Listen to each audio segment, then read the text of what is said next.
Welcome to today's episode of Real Talk with Parneet. We have a fascinating discussion lined up for you. Have you ever wondered, are criminals born or they are made by the society? Is crime a result of nature or nurture? Well, today we are diving deep into this debate. And to help us break it down, we have a special guest, Simran, joining us. She has done some great research on this topic and will get her insights on what really pushes people towards crime. Simran, welcome to the show. Thank you, Parneet. I'm really excited to talk about this because it's such an important and misunderstood topic. Alright, Simran, let's get right into it. How does the society contribute to making of a criminal?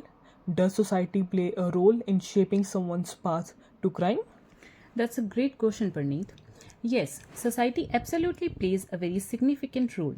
No one is born a criminal. We all start with a fresh slate. But as we grow up, the challenges we face and the environment we are exposed to really shape our actions. For example, when a child grows up in a poor environment or in a unsafe home, they may not have access to proper education, food, or even basic needs. This lack of resources can lead to frustration. In some cases, child might end up in situation where crime feels like the only way to survive.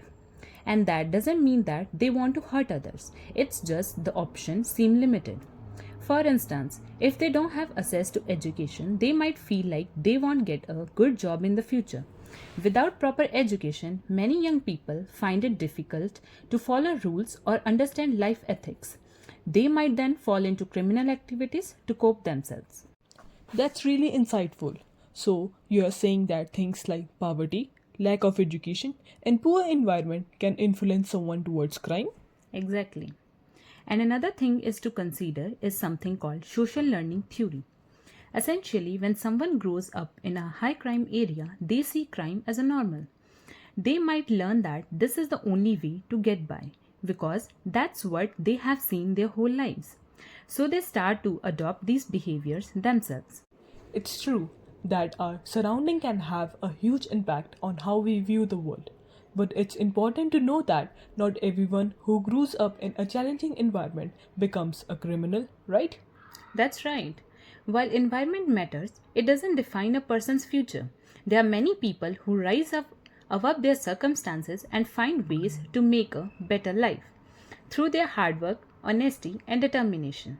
The key is in providing guidance and opportunities for change. Let's dive deeper into poverty. Do you think poverty really plays a role in making someone more likely to commit crimes?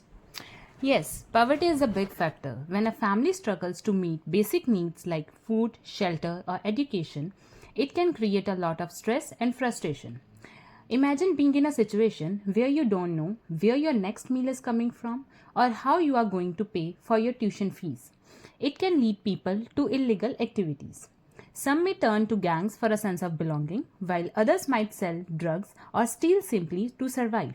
It's heartbreaking. But when someone feels that they have no other option, they may feel like crime is the only way to earn money. That's a tough reality for so many people, Simran. But do you think poverty is the only that leads to crime? No, not at all. Poverty is definitely a big factor, but it's not the only one. There are people who grow up in poverty and still managed to stay on the right path. The difference is the support they receive. Communities with good schooling, job opportunities, and safe spaces have lower crime rates, even in poor neighborhoods. It's all about creating opportunities for people to succeed regardless of their economic background. So, it's not just about lack of money, but also the lack of opportunity and guidance? Exactly. If we want to reduce crime, we need to focus on helping people assess education, job opportunities, and support systems. When someone feels they have a chance for a better future, they are less likely to turn to crime. Okay, now for a tough question. Does harsh punishment really help to reduce crime? Many people think that locking criminals away for a long time is the only solution. But what do you think? It's a great question, Parneet. Indeed, harsh punishment doesn't always work. In fact, study shows that more than 50% of former criminals commit crimes again soon after being released. This is because prisons do not address the root cause of criminal behavior. When people leave prison, they often struggle to adjust into society. They can't find jobs because of their criminal records, and they may even face discrimination or rejections. So, it sounds like just punishing people does not fix the problem at its core. Exactly. That's why rehab center is a much better approach. If we want to truly reduce crime, we need to focus on helping people change their behavior for the long term.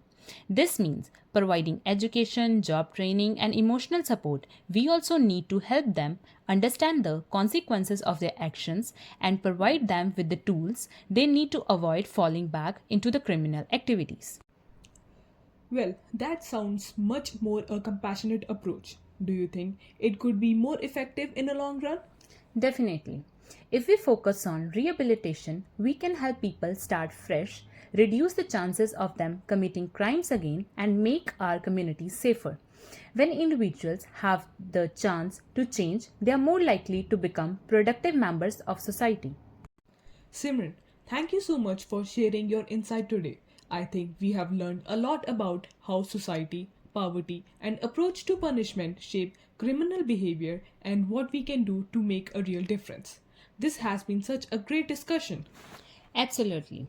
If we help people before they turn into criminals, we can make society safer for everyone. Well said. Thank you so much for joining us today. I am honored to be here.